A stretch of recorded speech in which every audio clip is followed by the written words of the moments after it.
Good morning to you all here from Antwerp, Belgium, to all of you in Derry, and a big congratulations for the Family Justice Centre Foyle for his start in the new buildings. The European Family Justice Centre movement, where I'm part of, is a multidisciplinary approach of gender-based violence and domestic violence in one safe place, as we all know. And that's what binds us together. And this real movement to make a difference for survivors of domestic violence and their families.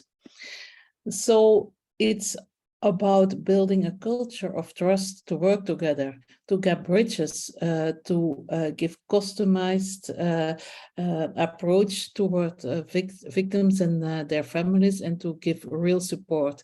That's what we do. It's real, the working together.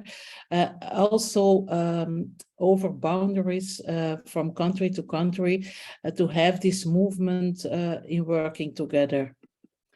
So, as we all know, survivors shouldn't have to adapt to what is offered by the service providers or the systems, but it's all about placing the survivors in the middle. And that's also something that binds us worldwide in what we try to do. Now, family justice centers aren't new in Europe. Not that old even. It started in 2013 with the first grant for developing European family justice centers in 6 European cities. In that period, Foyle's Women's Aid was already working very hard towards a family justice center. And due to circumstances, we just missed each other to be part of this first European grant. But Derry was involved in this European movement from the beginning, and also one of the first partners and members of the European Family Justice Centre Alliance, who started very soon after. Also, it's important to point out that we work very closely in the international context, like with Alliance for Hope of the USA, who are really our leaders, who are the first dancers when it comes to family justice centers. Casey Gwynn and Gail Strack, you just heard. Nowadays in Europe, the European Family Justice Centre is quite big. We have 82 members in 34 countries.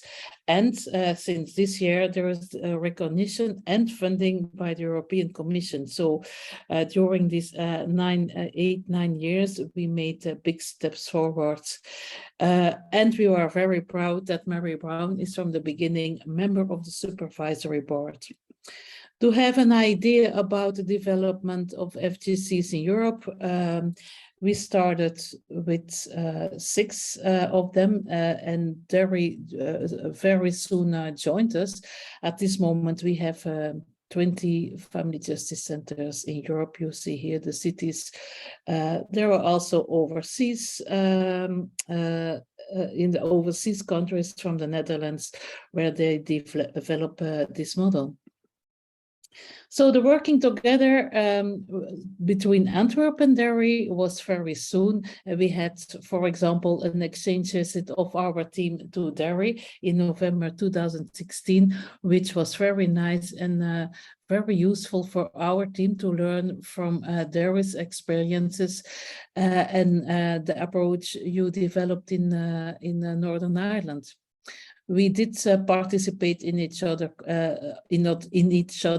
conferences. And Mary, you remember in February 2017, we both were keynote speakers and workshop leaders in the conference of our colleagues of the Sexual Assault Centre in Manchester, and we got stuck by Storm Doris, which was really called a weather bomb storm.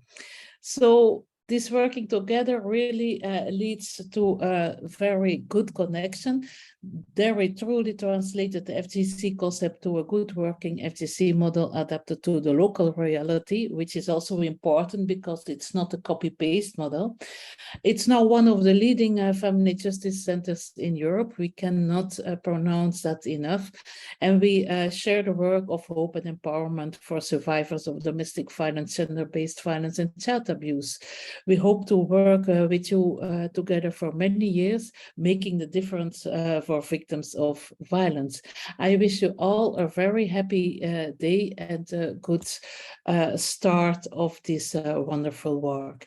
Bye from Antwerp.